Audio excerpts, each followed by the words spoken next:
Welcome to AS Voice. Tonight, we step into the dreamlike world of St. Petersburg's White Nights with Fyodor Dostoevsky's poignant tale, White Nights. It's a story of a lonely dreamer who, over 4 magical nights, finds a connection that will change him forever. Let's begin this sentimental journey. First night. It was a wonderful night, such a night as is only possible when we are young, dear reader. The sky was so starry, so bright that, looking at it, one could not help asking oneself whether ill-humored and capricious people could live under such a sky. That is a youthful question too, dear reader, very youthful, but may the Lord put it more frequently into your heart. Speaking of capricious and ill-humored people, I cannot help recalling my moral condition all that day. From early morning I had been oppressed by a strange despondency. It suddenly seemed to me that I was lonely, that everyone was forsaking me and going away from me. Of course, anyone is entitled to ask who everyone was. For though I had been living almost 8 years in Petersburg, I had hardly an acquaintance. But what did I want with acquaintances? I was acquainted with all Petersburg as it was. That was why I felt as though they were all deserting me when all Petersburg packed up and went to its summer villa. I felt afraid of being left alone, and for 3 whole days I wandered about the town in profound dejection, not knowing what to do with myself.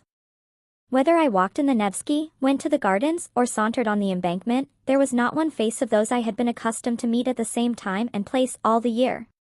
They, of course, do not know me, but I know them.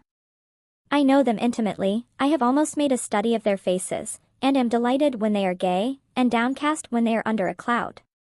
I have almost struck up a friendship with one old man whom I meet every blessed day, at the same hour in Fontanka.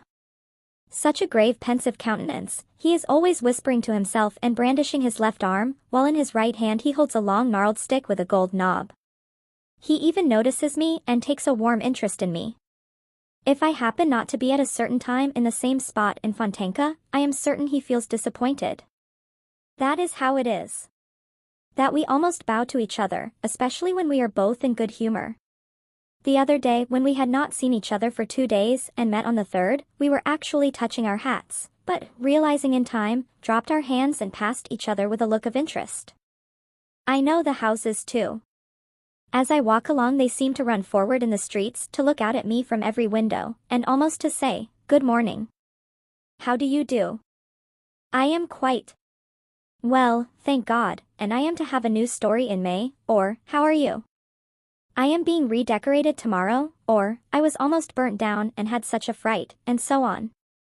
I have my favorites among them. Some are dear friends. One of them intends to be